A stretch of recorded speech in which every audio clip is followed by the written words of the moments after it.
Nigerians who are victims of impunity in government by corrupt political class are fed up. This is BVI Channel 1 Political Review. You are welcome back on this channel. We are live streaming to discuss very important issue as it borders around Keyamo's interview with a television station where he tries to link up IPOB with P2B obedient movement. So that is what we're going to be talking about tonight on Political Review.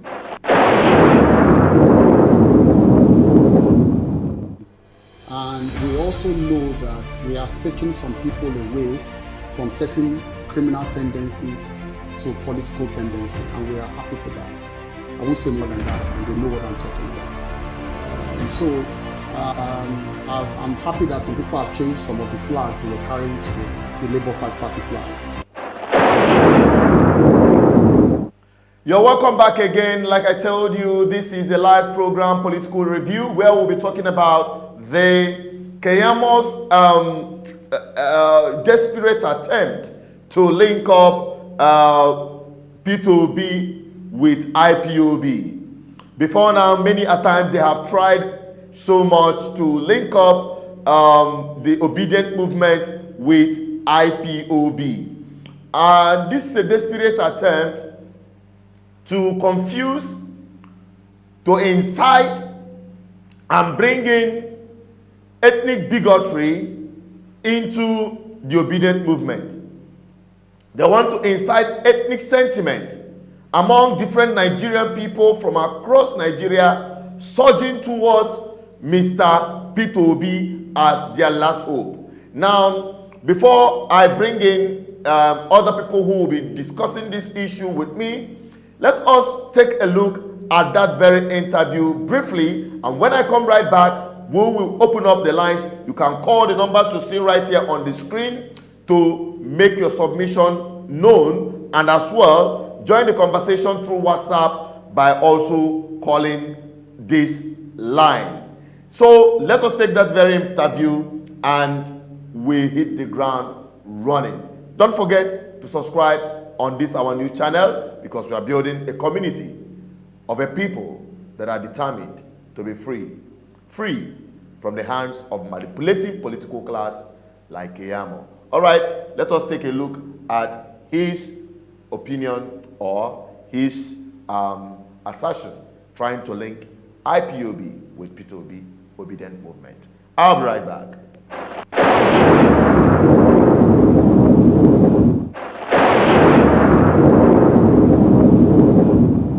We have seen some crowds, even in the north. We have seen billboards being erected for him. Is the APC really dismissing his abilities or the possibility of him winning this thing? Or is it just to hide the fear within the APC? You're not concerned about Peter Obi's chances? No, we just know that he has brought color to the campaign, and we also know that he has taken some people away from certain criminal tendencies to political tendency, and we are happy for that. I won't say more than that, and they know what I'm talking about. I'm happy that some people have changed some of the flags they were carrying to the Labour Party flag. Some of the flags that were not Nigerian flags. I'm happy that they have changed those flags to the Labour Party flag. That's where we always wanted them to come. We always wanted them to come into the political arena. You know what you're doing? What you're doing is linking him with IPOB. Oh, you just said so. No, I know you're trying to. You are saying so? Are you bold enough to speak? Just keep to my statement. Would you be bold enough to keep to my statement? No, I know you to be a very bold person. You call me keep to my statement. I know you to be a very bold person. You call me. We spend 5 minutes on this.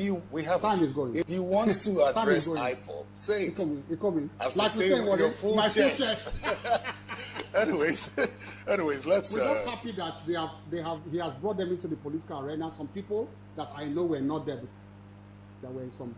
They were taking, they were taking after some criminal tendencies. That's my statement. Fela, if you add that one, are you talking? Even Fela will not see everything with his full chest. Fela of all Fela. So we are happy He brought them into the political arena. That is very good for us, and that's an excitement. So everybody should come and test their But popularity. he cannot win this.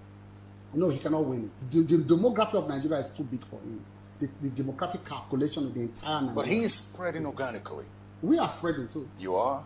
I mean, your party already exists in its large form. I mean, but within a short time, I don't think we've ever seen a political party spread as rapidly.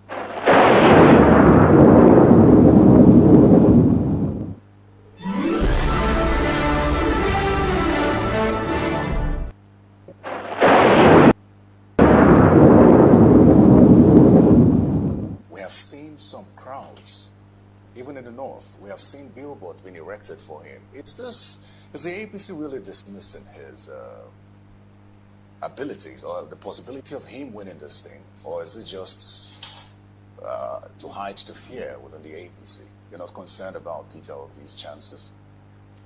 No, we just know that he has brought color to the campaign. And we also know that he has taken some people away from certain criminal tendencies to political tendency. And we are happy for that. I won't say more than that, and they know what I'm talking about. I'm happy that some people have changed some of the flags they were carrying to the Labour Party flag. Some of the flags that were non-Nigerian flags. I'm happy that they have changed those flags to the Labour Party flag. That's where we always wanted them to come. We always wanted them to come into the political arena. You know what you're doing? What you're doing is linking him with IPOB. Oh, you just said so. No, I know you're trying to. Oh, you are saying so? Are you bold enough to speak? Just keep to my statement. Would you be bold enough to keep to my statement? No, I know you to be a very bold person. Keep to my statement. I know you to be a very bold person. We spent 5 minutes on this. Time is going. If you want to address IPOB, say it. As like they say with your full chest. Anyways, let's. We're just happy that he has brought them into the political arena. Some people that I know were not there before, that were in some, they were taking over, they were taken after some criminal tendencies. That's my statement. Fela say, if you add that one, are you talking? Even Fela did not see everything with his full chest. Fela of all Fela. So we are happy. He brought them into the political arena. That is very good for us, and that's an excitement. So everybody should come and test their popularity. But he cannot win this. No, he cannot win it. The demography of Nigeria is too big for him. The demographic calculation of the entire Nigeria. But he is spreading organically. We are spreading too. You are? I mean, your party already exists in its large form. I mean, but within a short time, I don't think we've ever seen a political party spread as rapidly.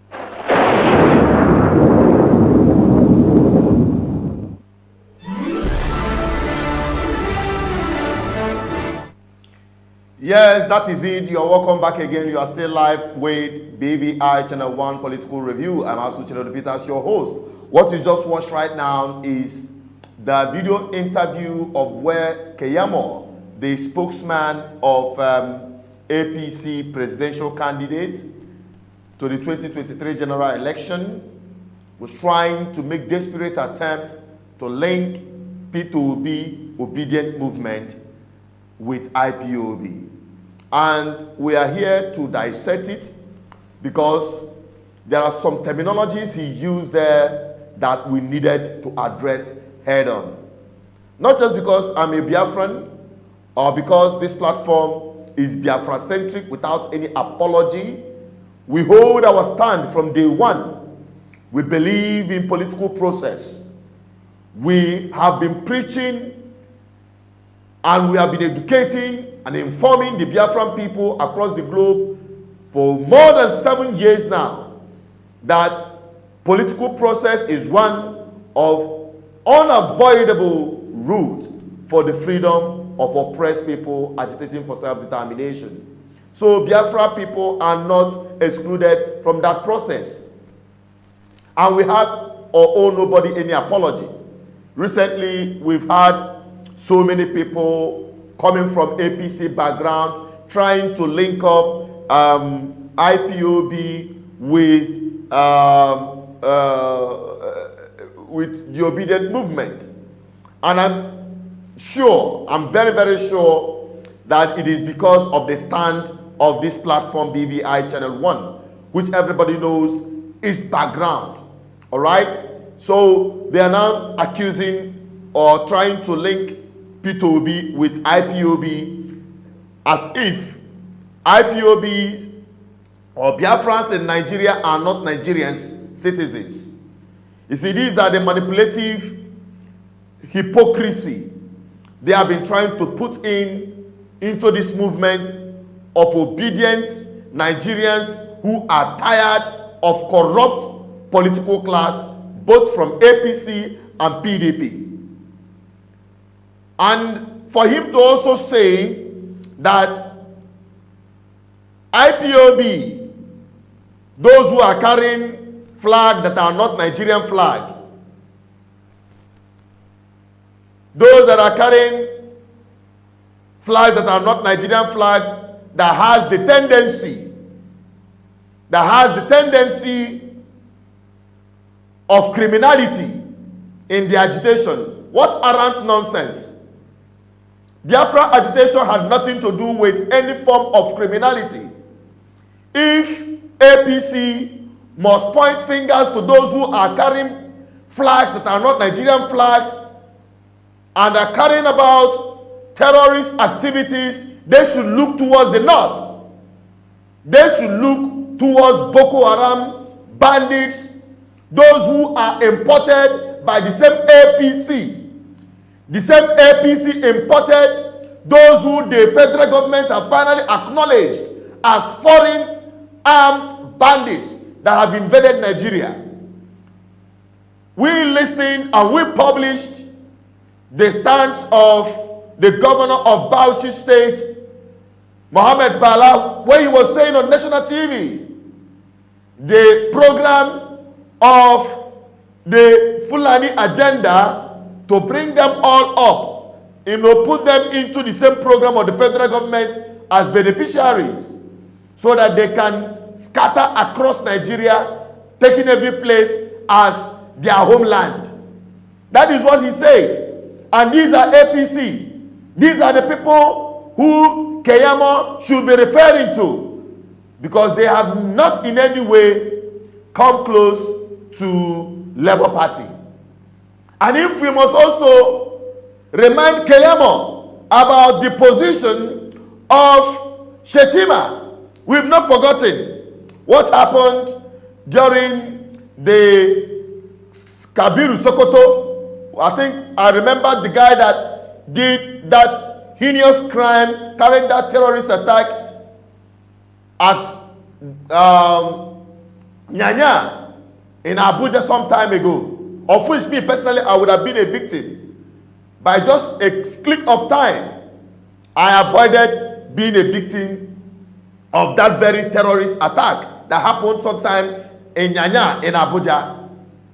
This same culprit was arrested, he escaped, and was found again at the governor's lodge, of which Shetima was the governor. So, who should you link up with? Criminal elements, if not with APC.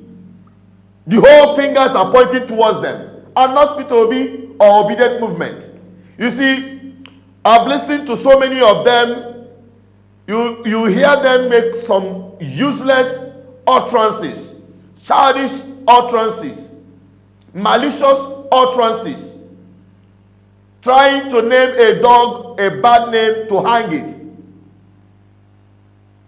trying to criminalize the agitation for self-determination of the oppressed people in this country, trying to introduce ethnicity into the movement of all Nigerian people from the east to the west, from north to south, trying to introduce ethnicity, trying to incite the public to believe, to misinform the public, to confuse them into believing that obedient movement is a rebranded Biafra agitation. Today I made a publication. In case you've not seen that video, you can go back and watch that video. You will see where a northern Muslim was advocating for obedient movement. The more they try desperately to ethnicize the obedient movement that is sweeping across the entire Nigeria, the length and breadth of this country, the more the ordinary oppressed Nigerians push forward to deliver themselves and free themselves from the corrupt political class in this country. So, don't get it twisted. Do not be discouraged whenever you see such thing happening. Do not be perturbed when people who are desperate are trying to thwart the opportunity that is available for Nigerian people to be free from corrupt political class. And we'll continue educating the general public. We'll continue being the voice of the voiceless.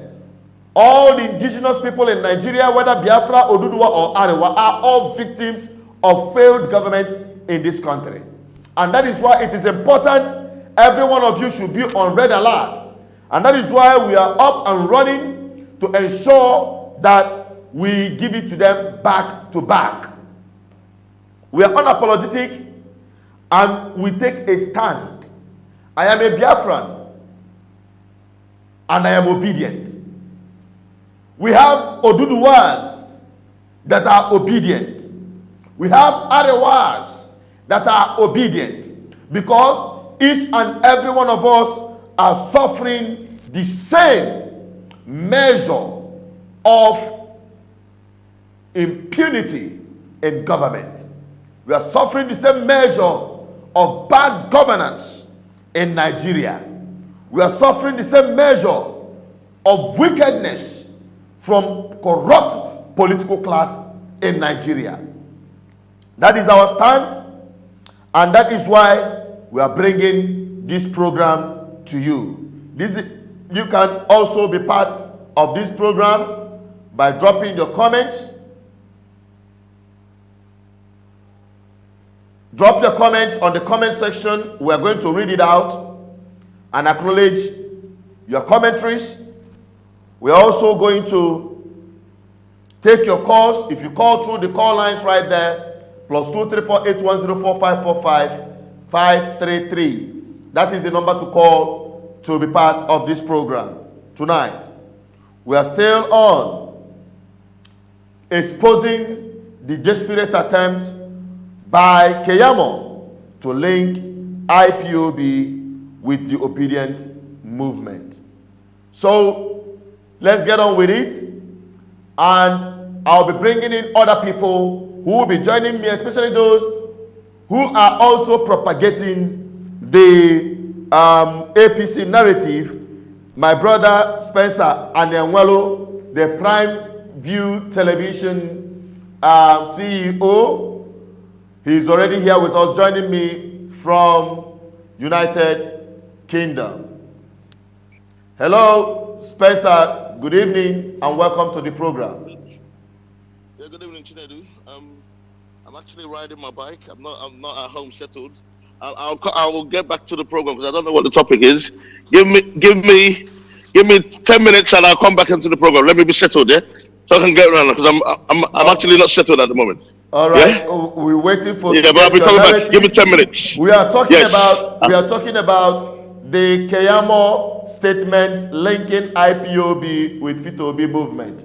So we know the narrative from the APC. So when you come right back, you join us in this discussion. Okay, I'll be back in 5 to 10 minutes. All right.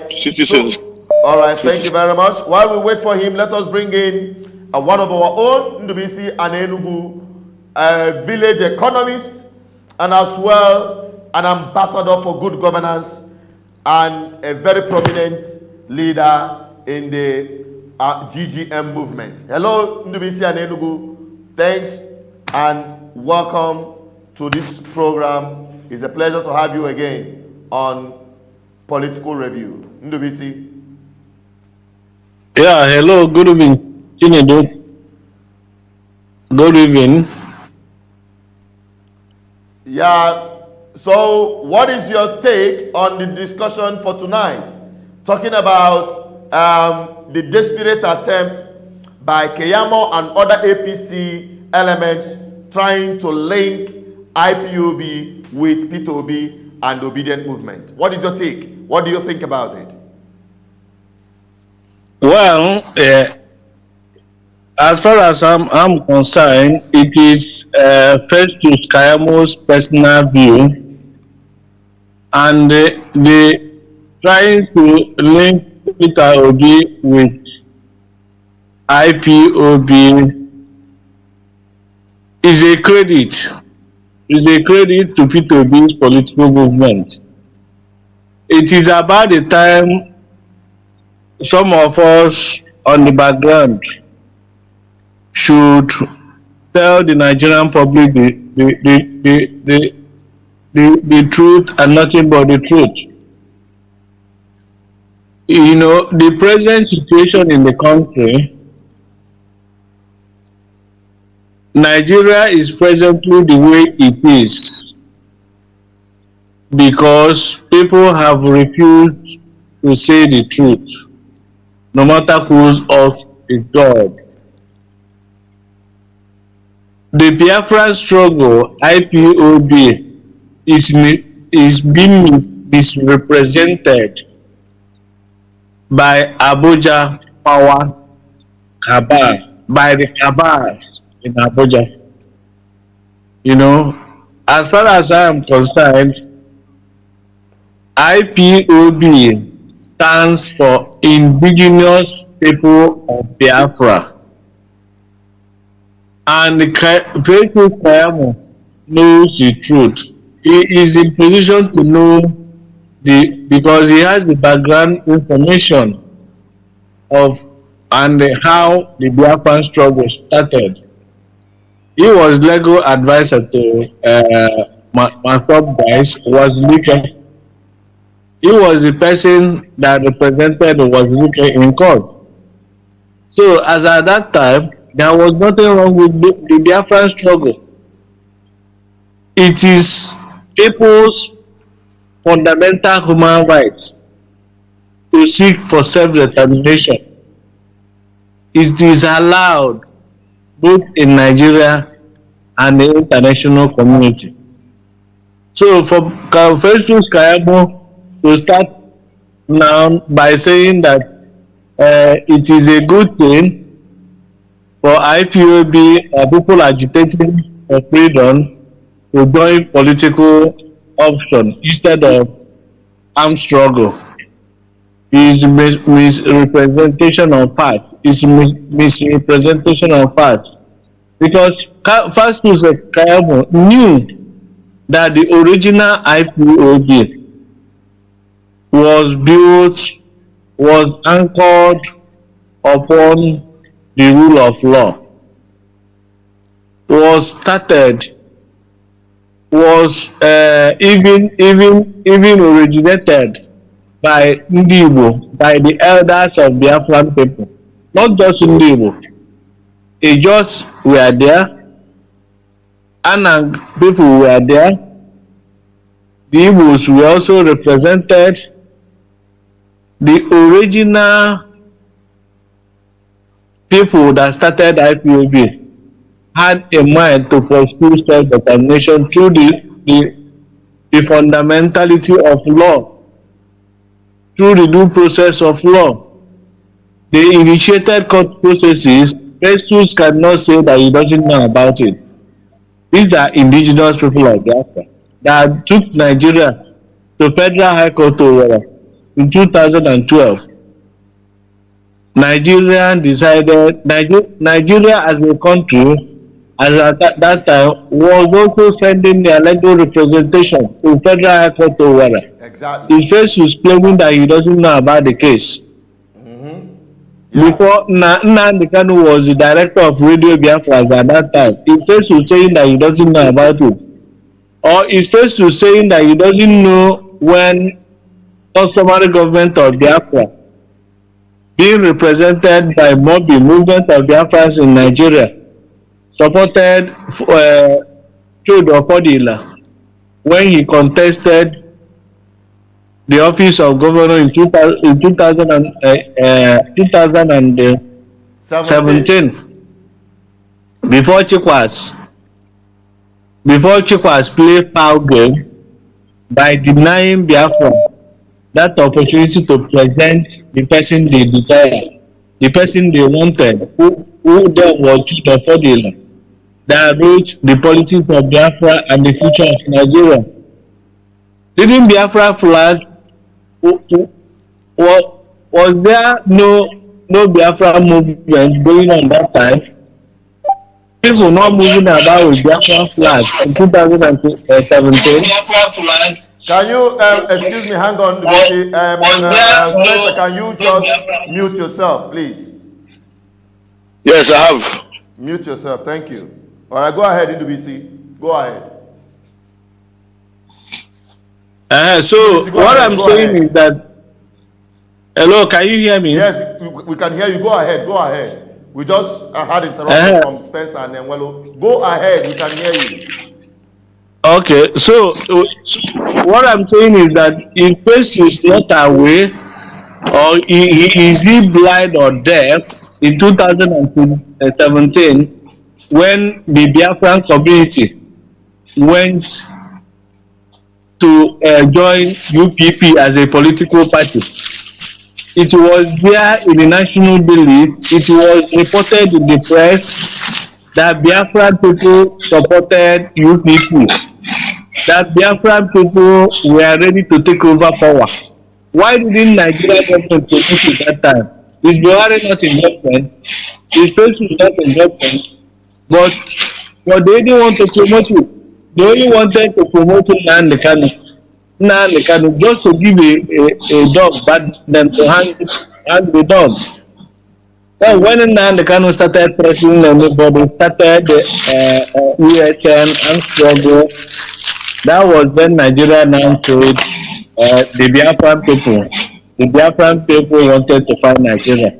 So what I'm saying is that it's not today that the Biafran people took the political alternative.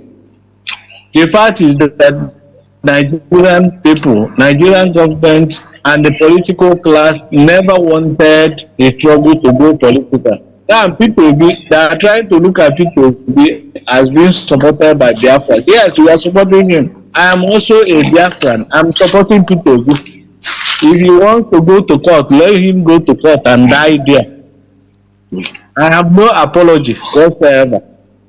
So I know he's trying to give people a credit for dousing the agitation in Southeast. So that's what he's trying to do.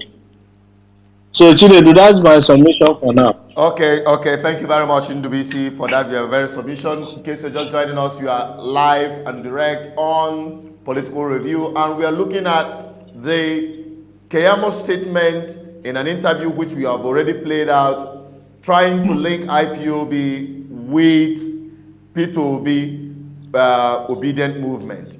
And the voice you just heard right now was that of NWC and Enugu, and we're also being joined again by another personality, the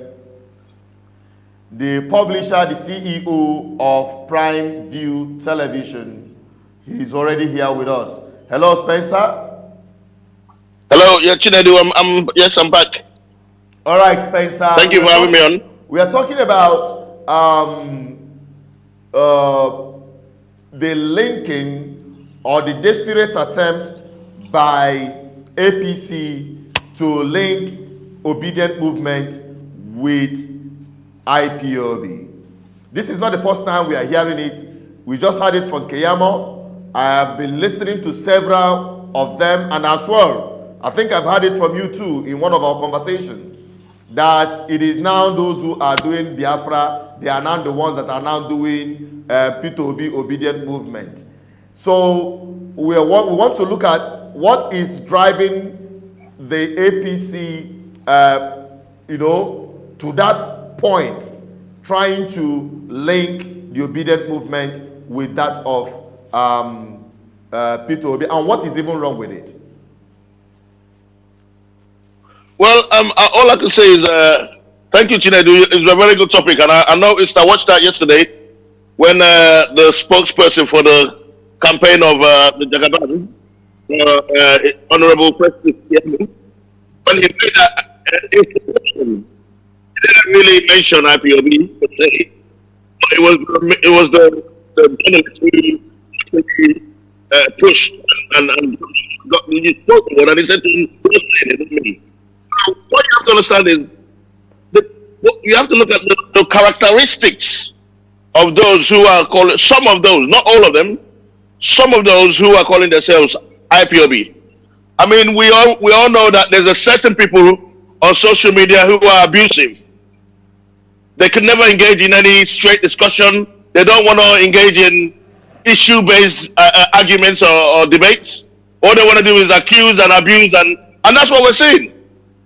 So it wasn't wrong for him to identify that fact that many people, even in the PDP camp, they're complaining that it seems that these people are hijacking this obedient movement, and it'll be a shame if the people let it happen. Peter B himself has even cautioned his followers not to make it, antagonistic, to keep it issue-based. He himself has identified it. So I don't think we can't be denying it. That's one aspect of it. The other aspect of it as well is that there's been a recent toning down and less of noise in terms of talking about Nnamdi Kanu on social media. The discussions around the Nnamdi Kanu seems to have taken gone to the back burner. And whoever's looking, any person who's objective, watching the whole scene, the social media scene, will see what's happening. That there's a shift and a tilt towards discussions on P2B from the same people. And I'm not saying they're members, sympathizers are now talking about P2B, which is a good thing. So what Festus Keyamo said really was that at least this was where we wanted them to be. We wanted them to engage in politics. We wanted them to come into politics, not being on the fringes and making noise and thinking that's how you can get your, if you feel marginalized, that's how you're going to get, the recompense, or maybe restructuring or devolution of powers, or whatever the agitation is.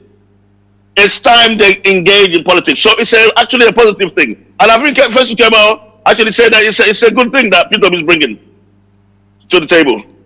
Okay, it's good that you acknowledge that, but I look beyond what someone just said. You just mentioned that he was trying to shy away from being straightforward. If you listen to that very interview, the person that was interviewing him actually pointed it out. He's now trying to be hypocritical, trying to sugarcoat what he was actually saying, unlike the Keyamo we used to know. Keyamo is the kind of person that speaks out without fear. I knew when he was a lawyer to the pioneer agitator of Biafra, talking about Rafu Wazurike. He was bold. He was bold to speak, about the agitation for Biafra. But if you listen to what he was saying, he was trying to connote or to portray Biafra agitation as a criminal activity. And that is where I have problem with him. That is where I take exception. When he said those who are tilting through criminality, they are now taking up political option. Trying to, portray Biafra as an anathema to progress. Trying to portray Biafra in a bad light. The truth of the matter is that no matter what, just like NDBC highlighted, no matter how well you try to pose, to put your message across, to agitate for independence, the federal government will try to undermine it. In fact, they actually pushed Nnamdi Kanu's IPOB towards taking up arms to safeguard the southeast or the areas they considered Biafra territory with what they call ESN. When the governors of the southeast refused to do the needful, when they know truly well that even the federal government acknowledged the encroachment of Nigeria by armed bandits coming from the Sahel, trying to take over territories in Nigeria. And the Southeast governors were playing to the gallery. They didn't do the needful. They refused to ban open grazing. They refused to set up regional security. And they gave non-state actors the ground to do the needful, of which it is even debatable in law that right to defense is a right you cannot take away from anyone. is a right of every individual to be part or to agitate and to also protect himself when threatened. So I'm wondering why Keyamo will try to, not just Keyamo, many of them, they try to associate Biafra struggle with anathema, with crime and criminality. So Spencer, when you were saying, trying to acknowledge, now the Biafran people are now taking up political option. You refuse to acknowledge the fact that even me speaking with you is a Biafran, and I've been advocating and we have been pushing for political process. This is not the first time Biafran people took up a political process as a means for their agitation for self-determination. This is not the first time it's happening. So why will you try to associate IPOB with the OB movement? And now, let me now deal with the motive, because most importantly, like you acknowledge, which I also acknowledge as well, that for him to accept or to pinpoint that IPOB is not taking up a political option, that it is a good thing. Yes, it's a good thing that more Biafran people are beginning to receive the message coming from BVI Channel 1, seeing the reason and the need for everyone, not just the Biafran people, the Oduduwa people, the Arewa people, the oppressed indigenous people in Nigeria, to take a political option as a means to retire the never-do-well political class that have made their lives miserable over the years and have subjected them to penury and misery. So it is not just about the IPOB, it is about the entire Nigerian people. It is about a freedom of a people, from the hands of these kind of politicians. And now let me remind you about the motive. He is trying to, from my own perspective, I can assure you, they have been trying, not just Keyamo, but many of them that are putting up this narrative are trying as much as possible to instigate ethnicity into the obedient movement, trying to infiltrate the mentality of ethnicity and ethnic bigotry or religious sentiment into the obedient movement, just like they did to end SARS in order to truncate this movement. That is my own observation, and I don't know what your observation is or your true position about it. Are you telling Nigerian people and also people who are listening and watching this program that you, Spencer, you are genuinely happy that the Biafran people, more Biafran people embrace the message of BVI Channel 1 for a political process?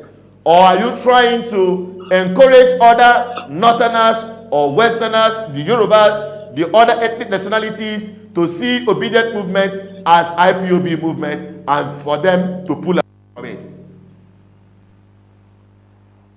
No, what I'm saying to be honest, from what I heard Festus Keyamo say, all he talked about was people waving flags and being, being a bit of a nuisance.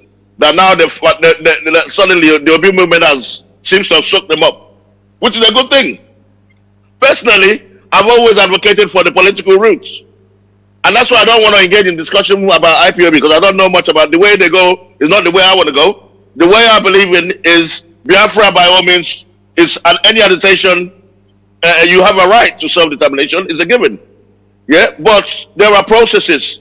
You need to go down the political routes. They lay down rules and laws as to how to get a nation. So now, if they're going down this route and they feel that the obedient route is one for them, then it's good. And there's nothing wrong with Festus Keyamo highlighting it, because it's a fact. It's a fact that many people who are agitators see Peter Obi and they like him, and they see him as somebody who could make the change and perhaps eventually bring about the Biafra, or if not Biafra, maybe bring about some devolution or restructuring. Okay, so are you not saying that they are not seeing the Oduduwas, people who are agitating for Oduduwa Republic, who are also in support of obedient movement? Are they not seeing those who are from the north, the Arewa, who are in support of the obedient movement? In fact, the movement gained momentum from the north and coming down south.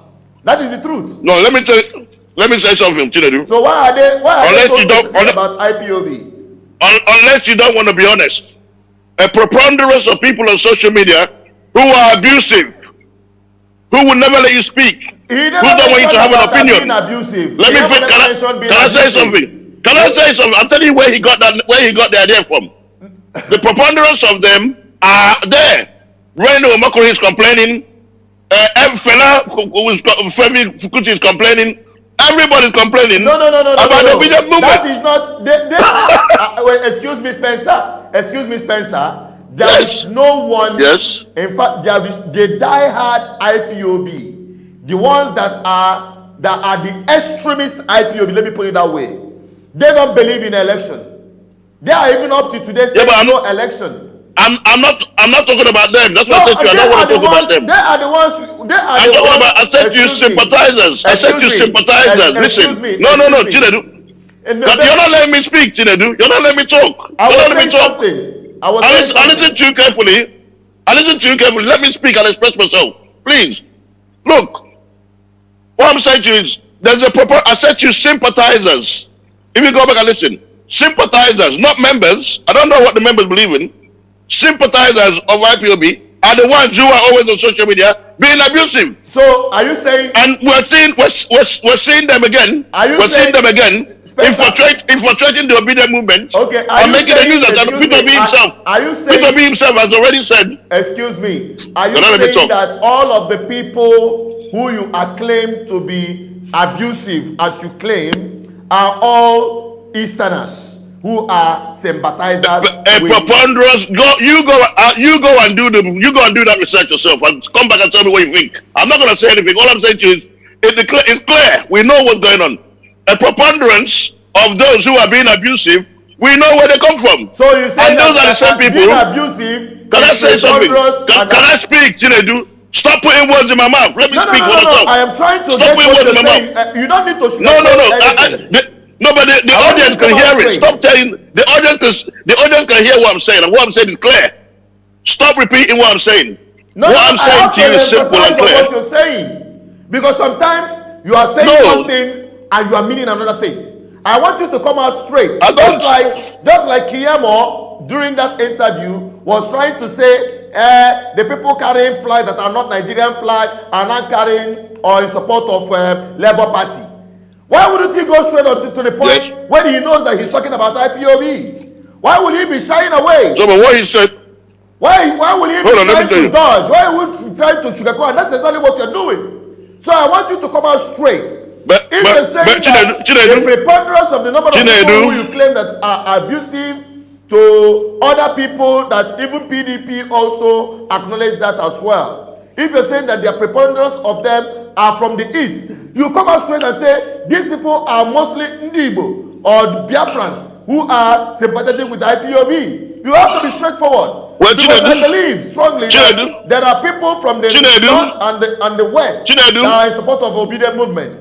And some of them are venting their anger and their desperation on the political class that have failed them.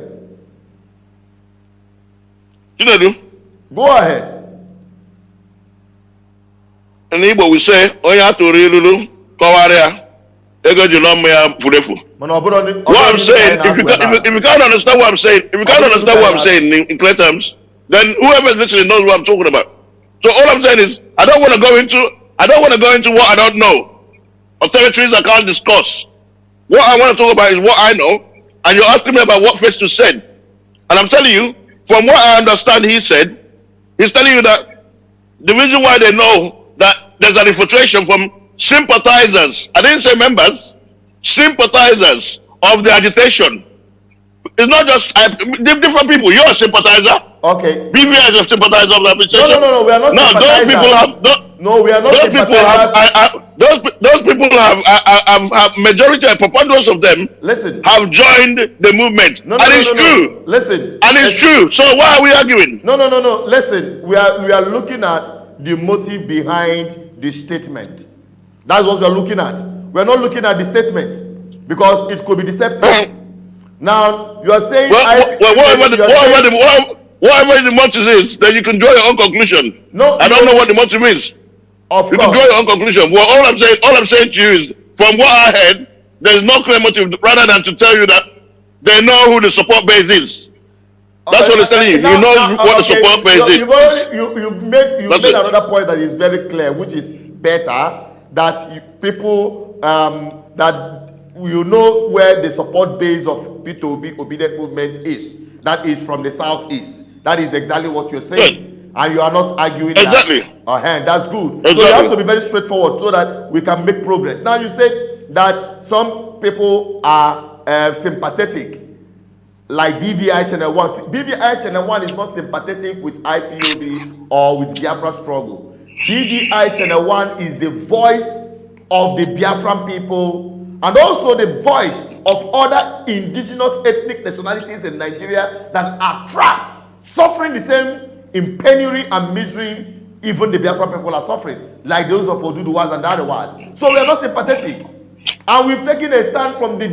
So for people to now come up now today, to start associating Biafra with political process as if to say it started today, is what we are finding fault. And again, trying to push. Number when you are talking about Tinubu, you try to portray Tinubu as a widespread, acceptable candidate in the presidential election. But when PDP as well, they try to portray Atiku, they say he married from all ethnic nationalities in Nigeria, and that makes him a central focus, a uniting focus in Nigeria. But when they want to talk about P2B, they push him. We had Gumi say that he should go and be the president of the Igbos. He should go and run the president of Biafra. We've had them make these statements over and over, coming out from APC. So we are looking at, why are they trying to ethnicize P2B? Why are they just desperate in trying to push P2B to a corner to tell Nigerian people, look, this man is an Igbo man, don't vote for him. That is what they are saying by implication. That's what they are saying, and that's part of the agitation of the Easterners saying that we are not part of Nigeria. Nigeria never accepted us as part of Nigeria. So why deceiving ourselves? So look, these are the things and sentiments that are being exposed by these political activities happening today. And that is the situation of things. Let me allow Ndubisi to join the conversation, because if I keep quiet, he will not say anything. Hello, Ndubisi. Hello. Yeah, you've had the conversation so far. So let me have your input. You have what Spencer have said. Yeah, both of you are speaking from your points of knowledge. Spencer is speaking from his point of knowledge, and you yourself also speaking. But altogether, everybody has right to his own opinion. What I'm saying is that I've said it before. Biafran struggle is for equity, fairness, and justice, for equitable redistribution of scarce or Nigerian resources, or evenly distribution of our resources, or for restructuring Nigeria to guarantee equity, fairness, and justice.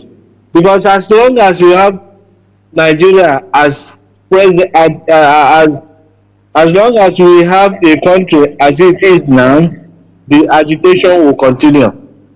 So some of us in Biafra struggle could believe that Nigeria should be restructured down back to 1963, 1964, before the truncation of democracy. You know, we are Biafrans by indigenous identity. I am a Biafran by indigenous identity, but stay Nigerian by citizenship. That is who I am. Spencer has his opinion. He can be anything. That is his own personal conviction, you know.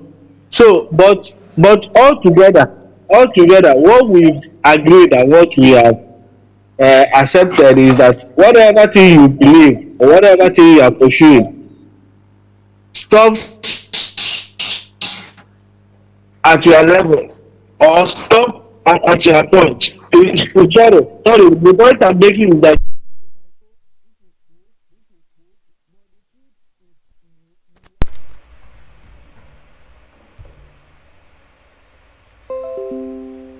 Sorry about that. We're just having a loss of connection. Hang on, NBC. You will be brought in again.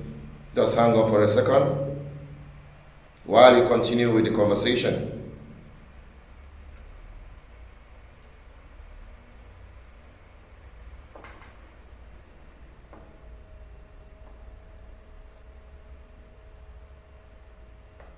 NBC, continue with what you're saying. Go ahead as long as you can.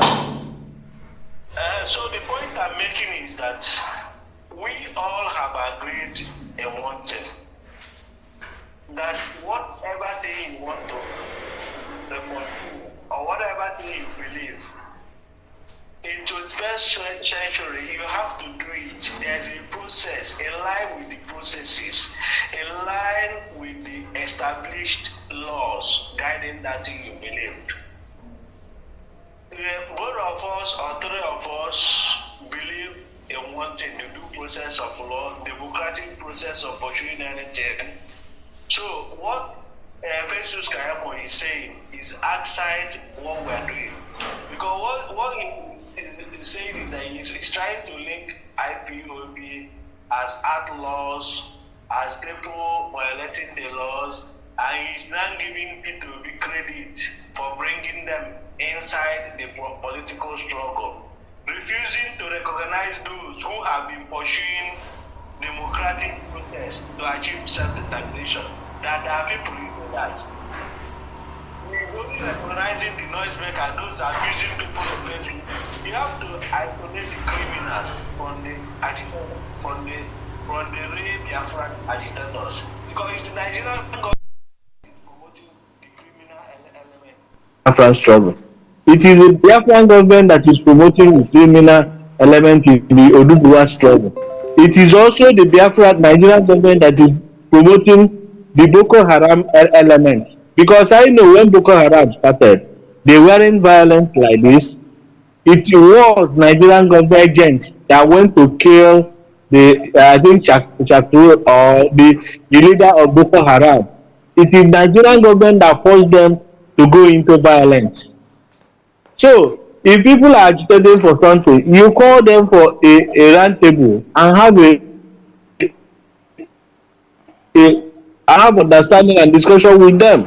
If you fail to give that opportunity, that will go into what you have today. So the point I'm making is that Jesus Keyamo is not saying the whole truth. I think he's saying half truth, giving P2B credit for bringing Biafran agitators. Who told him that P2B has brought Biafran agitators into political process? It's all those guys asking people to boycott the election. Were they part of this obedient movement? Is IPOB being led by Nnamdi Kanu supporting P2B? Is IPOB being led or autopilot by Simon Eba? Is he supporting P2B? Is Owazulike supporting P2B? Owazulike Masop, is he supporting P2B? So the guy is just distorting facts and whatever by associating P2B with the. No, you see, I personally think it is a calculated attempt to incite ethnic sentiment into the obedient movement, whom they are seeing is, spreading across the entire Nigeria. That's my own feeling. That's exactly the motive. No, he cannot stop it, He can't stop it because P2B message is anchored on one thing. P2B has succeeded in convincing Nigeria that he has come to proper solution from consumption to production, and is coming to guarantee that equity, fairness, and justice, to be the servant leader. That is why you see him moving everywhere, going to church, going to ethnic leaders. How many ethnic leaders has Atiku or Tinubu met in the last 1 month? But P2B has met all these people. So P2B message is sinking and is penetrating, and the message, of course, P2B is no longer in control of the movement. It's already a movement, even far beyond him. Chinedu, you publish one video this evening when Hausa man is saying that it is not about P2B, it is about freedom. Freedom for his own children. His own freedom. Is it not about Hausa man saying that? Yeah, exactly. Is it not an Hausa man saying it? Of course. That this movement is not about people, but it's about freedom. That is one thing I picked from that man's statement. And I'm saying it this night, that this thing is not about people. The P2B is no angel, it's not sent. But P2B has the grace. The grace is moving with him. P2B has grace to lead this struggle. Thank you. All right, thank you very much. Thank you so much. If you're just joining us, we are still on Political Review, and we are going to take a very short, quick recap on the very thing we are reacting to with respect to the interview granted by Keyamo,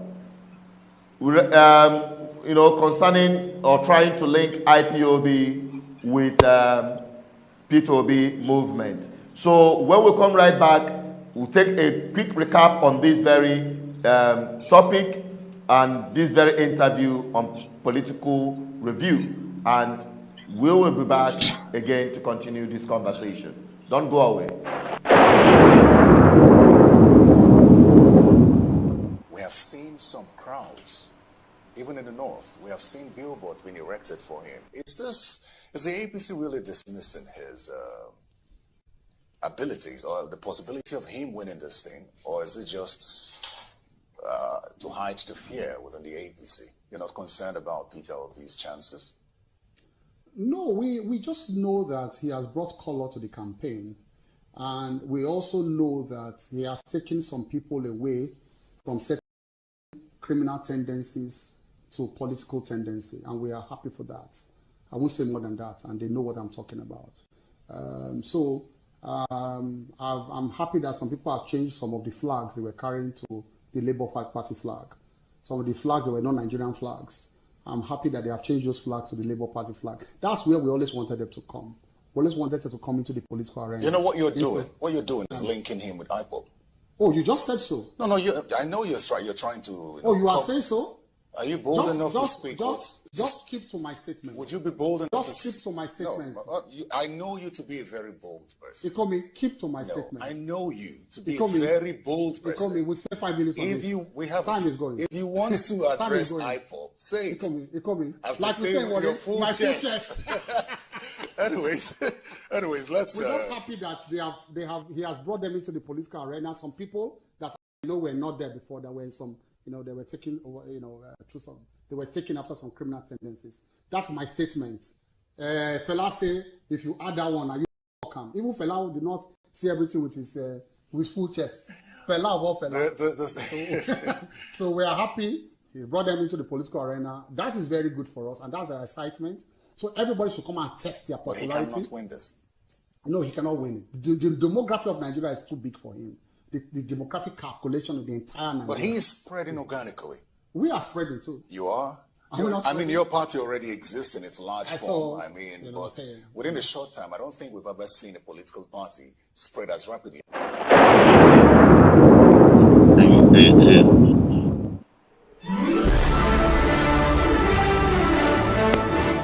You're welcome back again. We are still on Political Review, and we are talking about Keyamo's statement claiming or trying to link IPOB with the P2B obedient movement. And with me in the discussion is still two wonderful gentlemen, Ndubisi and Enugu, joining us from Oka, and Spencer Anyanwalo, who is joining us from United Kingdom. Spencer is the CEO, publisher, Prime View TV, London.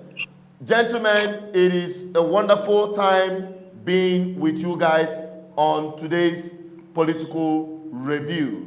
Now, we are talking about this Keyamo's position, and we're looking at the plus and minus, you know, why the position, not just Keyamo, but many APC, you know, affiliates. And secondly, we are also looking at what is even wrong with the Biafran people joining a political movement to express and agitate for self-determination. That is what we are talking about here tonight. You can join in the conversation by dropping your opinion on the chat column, or you just call these numbers right here, +234-8104-545-533, and you will have the floor. You can join our conversation straight from WhatsApp. You will be added and you can make your submission known. Now, let me begin with Spencer Anyanwalo. Ndubisi was highlighting something quite very important, talking about the political juggernauts, I mean the frontline presidential candidates of both PDP and APC have not really reached out to other regions outside their own enclaves. They've not visited the southeast or the south-south or even some parts of north central. And I can also tell you that I've not seen Tinubu visit the northwest or even the northeast. The same is also applicable, except for Atiku that just visited or went for a program in Lagos State. But we've seen Mr. P2B meeting with different ethnic nationalities. The other time he met with the Afani Ferres, he met with other indigenous agitators, leaders of the North Central, Middle Belt, or the Southeast, the South-South, and even the Southwest. What attempt has Tinubu, who I believe you strongly advocate for, what attempt has he made to reach out to other regions outside his own region, and also his entitlement mentality that it is his own turn? Okay. Emileko, yeah. Emileko. Now let me tell you the truth. The fact of the matter, Chinedu, is that when we look at it holistically and objectively, we realize that the campaigns hasn't started yet. The campaigns will start on the 26th or so of September. That's when the campaign proper starts. And then don't forget, another thing you need to understand is Tinubu and Atiku, they don't need to do as much work anymore because they're known, one, and they belong to political parties that has a structure. They have governors sitting in there for them. They don't need to do the legwork that Peter B needs to start doing early. So Peter B is quite smart. He knows that there's no time for him. If he has to wait till September, you understand? It might not be enough time. So he's doing his work early, and so he should. But the likes of Atiku and Jagaban, they don't need to start going around now. One, they're known, they're far more popular than Peter B across Nigeria. That's a fact. That's one. Then secondly, they don't need to do the whole groundwork because they have sitting governors, they have House of Rep members, they have structure. And this is where we talk about structure and people tend to argue. Now they understand what's going on. It's coming home. Reality is dawning soon. And when the elections proper come, that's when it will become clearer to you that political structure is what you need. The structure POB is trying to build now is superficial structures, so he can meet people face to face, people he probably hasn't met before. But these two men have met many people over the years. They've engaged. Somebody like Atiwaju has engaged with people across Nigeria over the years, over many elections. They've traveled and traversed the nation. Peter Obi himself, probably in 2019, might have also gone around with Atiku, but this time it's a different ballgame because he's running for the top number 1 position. So he needs to make those engagements himself personally. You understand? So this time is different. But people like Atiku and Ashwaju, they're probably waiting for the campaign. And don't forget, being the ruling party, Tinubu has to be careful. If he starts doing all these things too early, one, he will look like he's so desperate. And secondly, he might even be fined by INEC. There'll be an uproar because you have to stay within the bounds of the law. There's an electoral act. The electoral law stipulates that campaigns start and there's a time frame when it starts. And in this time it starts in September. So from September, you're definitely going to see Tinubu, Jagaban, traverse all across Nigeria. And the APC has many states. I think they have 19 of, how many states do they have? 19 states or 21 states, I'm not sure again. They will travel, he will go across most of the states and reach out via his governors, his House of members and senators, down to the grassroots. Local government chairmen and all that, they have it. They'll make sure that they mobilize the people, galvanize. They have young people, they have youth as well, who will rally around and definitely bring out the message of Jagaban. His message is a message of resetting Nigeria. He's coming to reset Nigeria. That's the message he's bringing. Jagaban is the man that we know. He has laid an impact. His antecedents speak for themselves. Yes, he's an elderly man now. He might have gotten a bit older, but it doesn't mean he hasn't got his brains. He has his initiatives. He's a smart. When it comes to competence, one-on-one, side-by-side, his miles ahead of every one of them there. He's the number 1 candidate. So people could make the choice. At the end, like I said, it's up to Nigerians to make the final decision. But I'm confident with the man that the APC have thrown up, a man who has shown that he has what it takes, a man who has built successors over and over, a man who knows how to groom people, a man who's laid foundation for a state that's probably now the 4th largest economy in Africa. That's the man we're talking about, the Jagaban of Africa. And I know that come 2023, Nigerians will just give him that little edge to give the APC one more chance to try and see if they can live up to the promises they've made over the years. Thank you. Okay, thank you very much. I believe you had your time within the frame of time. That's very wonderful assertion you've just made there, but it sounds so funny sometimes to hear people say we need to give APC one more chance, and for you to say that Tinubu is not desperate, but every language and speech of him shows desperation to be president. You know, Emilako, it is my turn.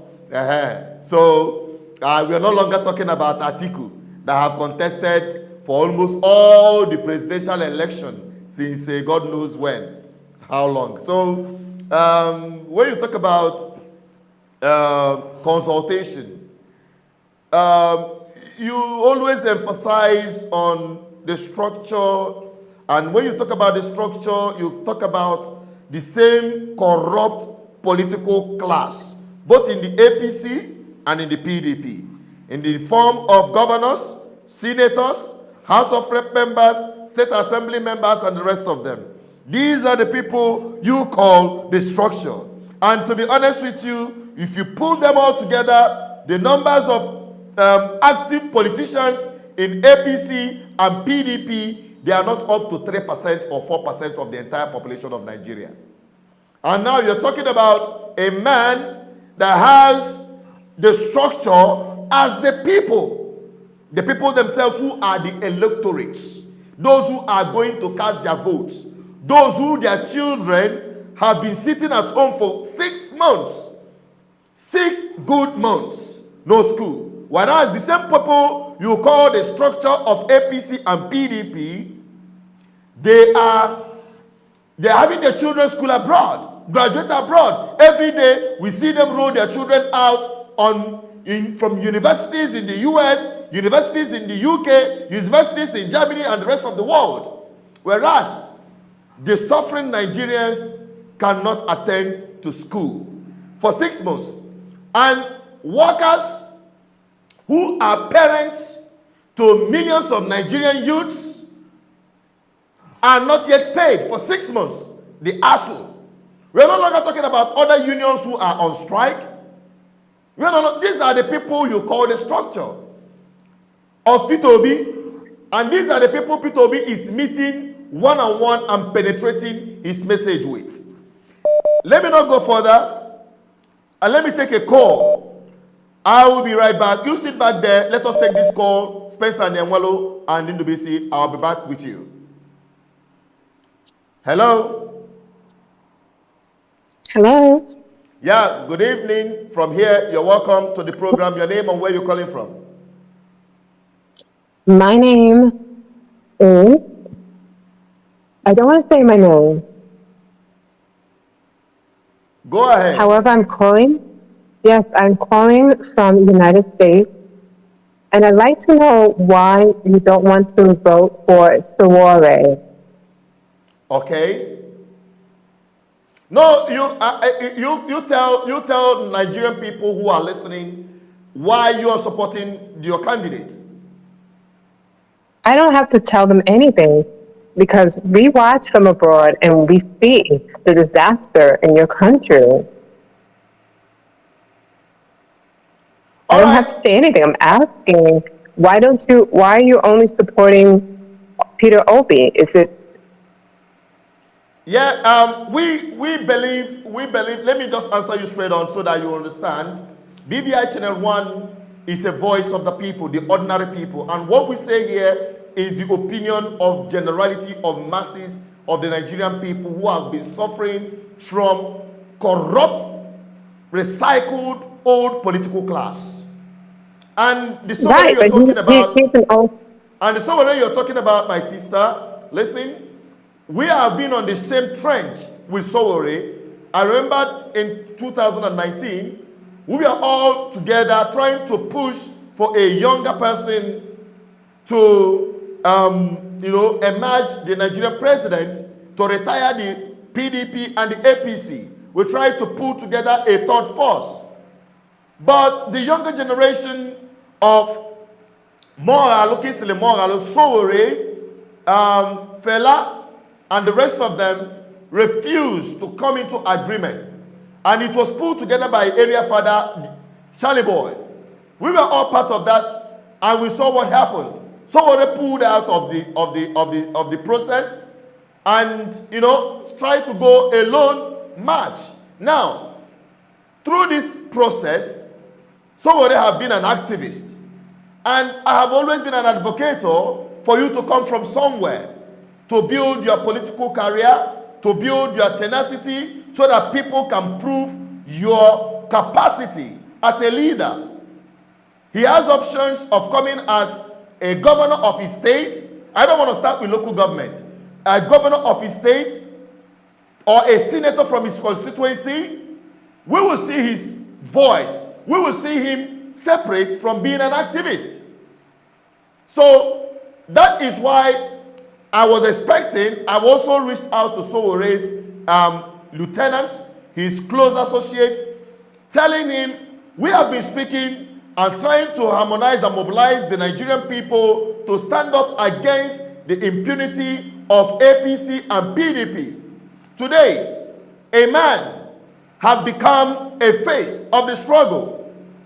I spoke with some of his lieutenants. The way they sounded to push Peter Obi as an ethnic, candidate from the East, which is one of the narratives we are trying to bring down. This is the same narrative, divide and rule, the APC and the PDP have continued to introduce in the struggle for the freedom of the oppressed Nigerian people from the hands of corrupt political class. Ethnicity. So he still plays that politics of ethnicity. And we say, no. If you have good intention for the younger generation of Nigerian people, we expect you to team up with the movement. It doesn't remove anything from you. It, in fact, will add to your feathers, your resolve to see a change from the old order of PDP and APC to a new system. He can also vie for Senate and be a voice there to checkmate the corrupt politicians that will be coming into the Senate through APC and PDP. So you see, that is why we've concentrated our energy as the voice of the ordinary people on Mr. Peter Obi. We are not saying we are neutral. No, BVI Channel 1 had never been neutral politically. We take our stand, both locally and internationally. During the Trump administration, we took a stand. During that election, we took a stand. All our political stands are well known. So on this, we stand with Mr. Peter Obi because he carries the aspiration of the entire oppressed, ordinary, voiceless, suffering Nigerian people. So that is the answer to that your question. Thank you very much. Hello? Yeah. Okay, so you said you wanted someone from the outside. Well, you actually said the system is bad, but why wouldn't you want someone from the outside? Like Sowore? Sowore is He not has from no political outside. ties. He has no political ties. You know, he has never been corrupted in the government. He's you know, these other people have dibbled and dabbled. Why wouldn't you want someone new? When it comes to that angle, to be honest with you, Sowore is not, as you put it, politically tied. Sowore had been through the process of political activism in Nigeria from the time of Abiola. The evidence are there. Sowore is also part of those that brought in Buhari. This government of Sowore in ending Jonathan's administration and ushering in a government of impunity upon Nigerian people. And that is even why so many Nigerian youths refuse to join him. That is why many Nigerian people, suffering Nigerian people refuse to identify with Sowore for bringing or playing a key role in ushering in Buhari government. The records are there. So, okay, thank you so much, sir, for explaining. Thank you. I appreciate you explaining it to the people abroad who don't know all the details, but you explained it to me, and I very much appreciate it, sir. Thank you for being respectful as far. Thank you very much, and I also appreciate you for reaching out to us. Thank you. God bless you. And Thank guess you very what? much. All right. Okay, and I stand with Peter Obi. All right. Thank you very much, my dear. Thank you. God bless you. And I believe you too. Peter Obi will be in Houston, in US next week. You can make yourself available to speak with him directly, and you will get to know more. God bless you and stay blessed. Thank you. You too, sir. Thank you. All right. Bye-bye. Take care. All right. Bye-bye.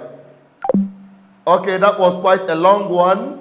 I'm going right back again to bring in my co-discussant in today's program, who are Spencer Nenwelo and Ndubisi Anenugu. They have been with us here through this program, and we've just listened to a caller from the US who had just made a clear position and made inquiries, and we are able to answer her questions satisfactorily, and we appreciate her sincerity to embrace the truth coming from this platform, to be obedient. She's not a Nigerian. She's an American. And the message, truth has no ethnicity. Truth has no religion. Truth is truth anywhere around the world. Now, welcome back, my brother. Sorry about that. We have to put you out. We're going to find a way where we can, interact with multiple people from different streams so that you will not be cut off while we take other calls. Thank you very much for joining us back again. Spencer Nenwelo. Before I bring Spencer Nenwelo in, hang on, Spencer. Hang on. Let me give Ndubisi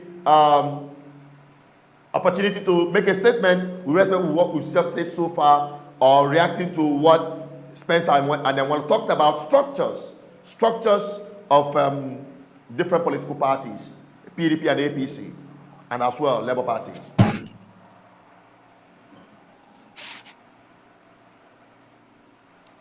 Go ahead. Yeah, to me. Go ahead. Yeah, to me, structure is is the people.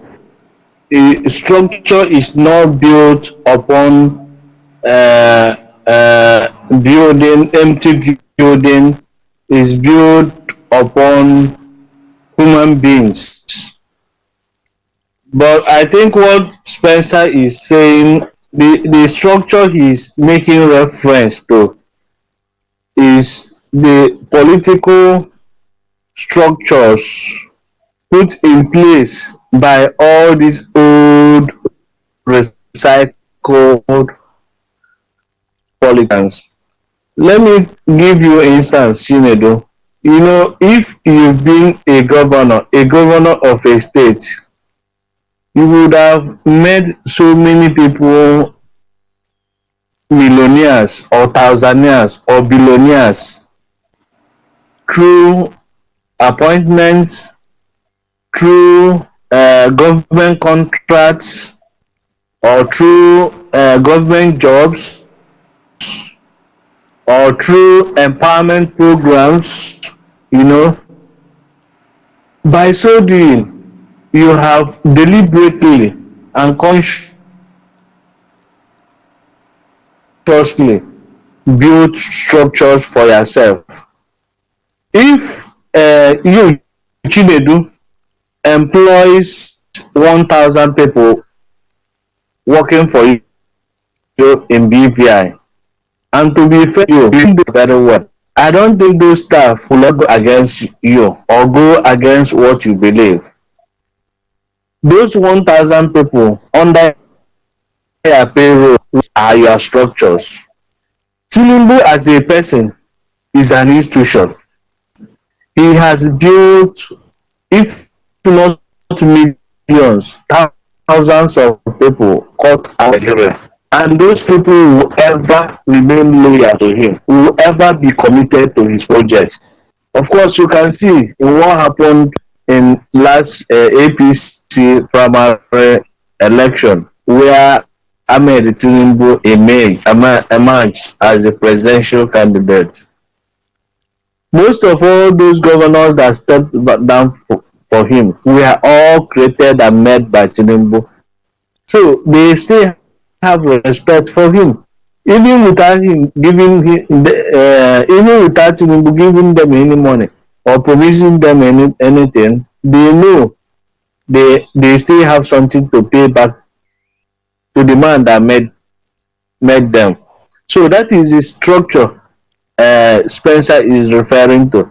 I know our good friend in the struggle, Asari Dokobo, last time told us that Tinubu bought a house for him, he bought a house for the wife, and he has been a family friend for so long.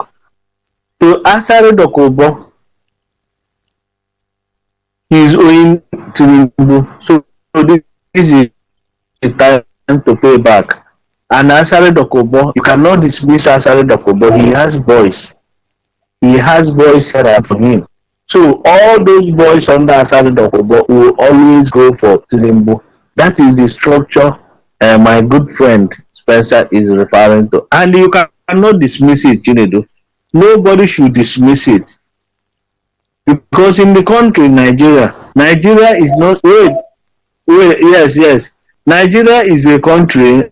Nigeria is a case of first state. We have discussed that yesterday. We have not gotten anything anywhere close to democracy. Nigeria is not yet practicing democracy. Nigeria is being ruled and governed by the cabal and by the stakeholders. Do you know, Chinedu, even in my town, Enugu, there was an election going on now. PG, President General Etan. It is even the cabal that brought one man out. The cabal said, it's this man that will be the PG. The cabal went around, met all the villages, introduced the guy they want to. Well, he's not in position because he went for an election today. But another side of it, the obedient people, maybe the people This obedience is a movement that has come to stay. It has nothing. P2B, people are just using P2B as the face, but it's a revolt against the status quo, against the cabal, against those people that believe that all Fawangekwu, that they have the power, they have the money to take decision to do anything, any place, and get away with it. So the people are revolting. So any place you see revolution coming from the people, it is obedient. So I want people to begin to see and differentiate this obedient movement from P2B as the face. So what I'm saying is that what Spencer is saying is that the old order, this is what it used to be. During an election like this, the old politicians will, of course, maybe good Spencer has a TV in London, maybe APC will give him like 10 million naira to start his own propaganda that side, and he will be empowered. I'm not saying they are giving you or they will give you, but what I'm saying is that you will have budget, you will draw budget, go there and market this product. Then if you come to B2B, B2B no dey give Chishi. Chinedu know that B2B will not give him 10 kobo. The Chinedu will be in BVI shouting, he's obedient, he's this. And people working with Chinedu now, they need salary. Chinedu brothers, they need money. They will be pushing him. Chinedu, are you mad? Are you stupid? Which kind of obedient movement are you making? Why the family is going hungry? Because in Nigeria, I've worked in the bank. There is no institution in Nigeria working. There is nowhere like BVN and they remove the old BVN that's almost 100,000. Now the new BVN is not making money. Nobody is giving us money. And now, we're working. We would just approach a bank, ask them for credit of 5 million naira to sustain our product, our operation. It is even my account officer that will call me in the BC, you need 5 million, come and take it. That is the ideal society. But in Nigeria, such thing is not possible. How many people work like you, Chinedu? Few people will work like you in Nigeria. So the structure we are referring to is the established structure that will be fueled and powered with financial inducement, which these guys has in SS. Then, but article said miracle, and I said it here, that anything P2B is on divine mission. I said yes, it's still possible. How is it possible? The P2B who are not benefiting anything from article, they have not benefited anything from government patronages.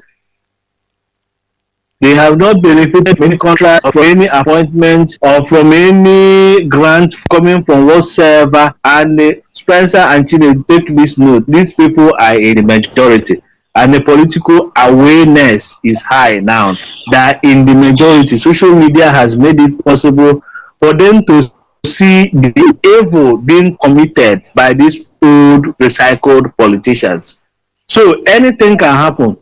The structure P2B is building now is structure of depressed, frustrated, angry Nigerians who see him good and who see him as the person who will retire the old political order. So there emerges the new structure. So that new structure should not be wished away. Nobody should undermine it because anything is possible. Let me stop here.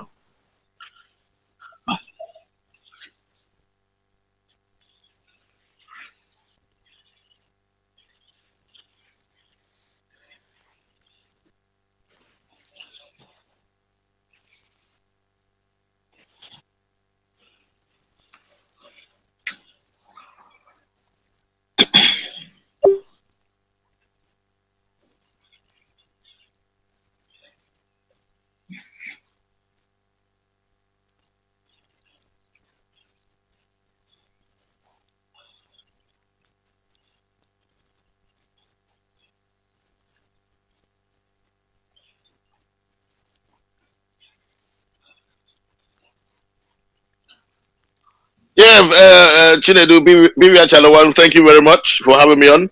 I wanted to say that what individual said really resonates with me. Exactly what happened to me when I went back to Nigeria. You know, we had a PG general. We had there was it wasn't the PG. I think it was the Uru Hall, Uru community. We were electing a president, and I came back from London. And one of my uncles said to me, "Chike Spencer, he wants me to represent my own Omuna." So that's what I did. But I said to them, who are you going to go and vote for? Because they were voting for a president. Who are the candidates? I don't know them. When am I going to see them? They said, there's one's the retired policeman and one's the retired lecturer. But they've all decided that they're going to go with the lecturer. So I said, oh, so who should I vote for? Then I said, I have to vote for the lecturer because that's who they've chosen. So don't forget me, I don't know anything. I've been given the electoral ballot. I'm a delegate now. So when we got there on the day, this is just to explain what this structure I'm talking about means. When we got there on the day, they had an option A4 system where the two men were sitting down, and after much talk and everything, they told everyone to go behind the person you want to vote for. And I'm not missing words. Everybody in that hall went to the man who won the election. And that was the man they told me to vote for. So can you see what happened? They already had a winner that they packaged. They already had in mind who they want to be the president of Uru. And the other guy only had 2 votes. While the other guy wanted almost 200 votes. People started open, clear. There's no hidden thing. And why was that possible? By the structure that's in place. There was one man that actually went around lobbying everybody to make this man that ended up being the president. And this is what I'm talking about. This is how it works in Nigeria. Now guess what happened? After the whole thing, I was buying drinks for everybody, giving them food to eat. And then suddenly our chairman came and said to me, Spencer, come. He wants to tell me something. That should come. He gathered all of us together and he started sharing 5,000 naira to us. He gave me 5,000, gave the rest 5,000. And he said to me, that's your money for coming as a delegate. I said, is there money in this thing? He said, of course now. You think there's no money? There's money that made you vote for this person. I said, no, is there money in this? So the point I'm trying to say is, money goes hand in hand with this thing you're seeing. Loyalties, patronage. It's not just about sentiments. So I'm just trying to let you know that when it comes to the election proper, when campaigns start and the big money starts coming out, I don't support it, but I'm telling you this is the reality of what happens. When the big money starts coming out from the big shots, the bullion vans, like I say, starts coming out from Atiku, and even from the supporters of Obi. From the supporters of Obi, they're going to bring their own bullion van out. They will. When that starts coming out, you will not start seeing allegiances start changing. Chinedu, you don't know how you behave if you're offered $1 million today. You don't know how you behave if you're offered $1 million until it happens. So please, all I'm going to say is, thank you for having me on, and I'd like to be on the program next time. And thank you, Dimisi, for being a good companion on the show. Bye-bye.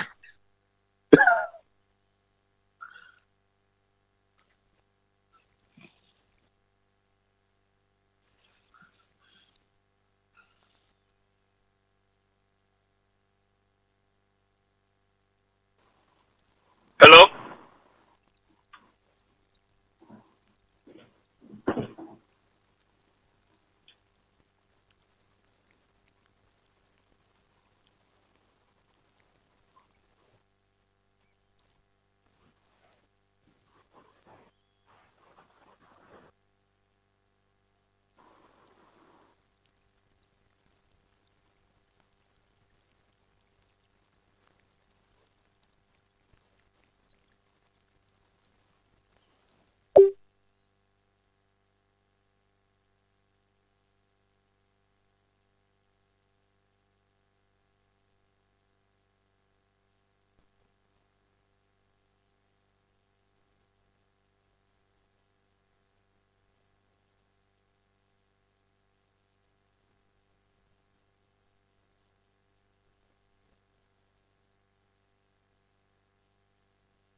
are victims of impunity in government by corrupt political class are fed up.